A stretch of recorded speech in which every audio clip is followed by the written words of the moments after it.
Веды объясняют, что человек, в отличие от животного, он может разобраться в том, как протекает жизнь. Разум означает победа над судьбой. Сам разум — это структура, которая находится над умом, над судьбой. То есть мы разобрали природу ума, глубинную природу ума. Но есть еще разум, который побеждает с помощью знания. И интересно знать, что знание — это не то, что мы думаем часто. Вот, допустим, человеку сказать: не кури, это вредно для здоровья. Это знание или нет? Нет. Он послушал, где доказательства? Вот доказательства, пожалуйста. Куча фильмов о том, как умирают от табака. И этот ковбой, который снимался, Мальборо, уже рак легких получил. Все нормально, вот они доказательства.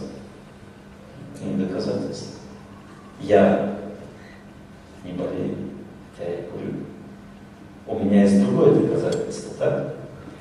Поэтому сами слова, они не являются доказательствами. Ни для одного человека, кстати.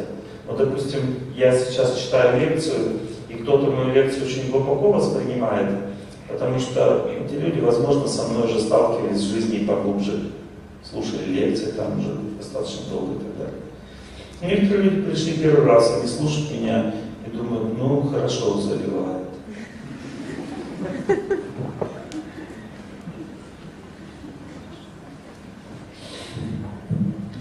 Нет доказательств. Слова ничего не доказывают. И интересно знать, что другой метод отношений, который сейчас многие поддержали, многие из вас в зале не поддержат.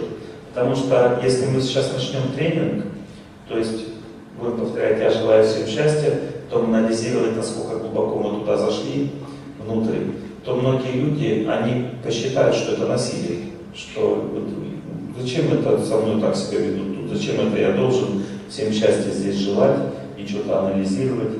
Я пришел послушать. Видите, то есть знакомство, деятельность ума, она такая, как бы, без этого, то есть, пришел и послушал.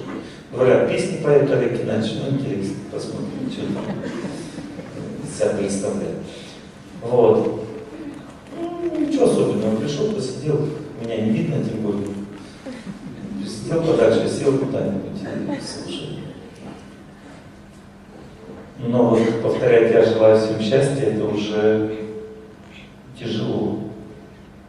Почему? Потому что деятельность разума, она должна быть основана на какой-то хоть маленькой вере.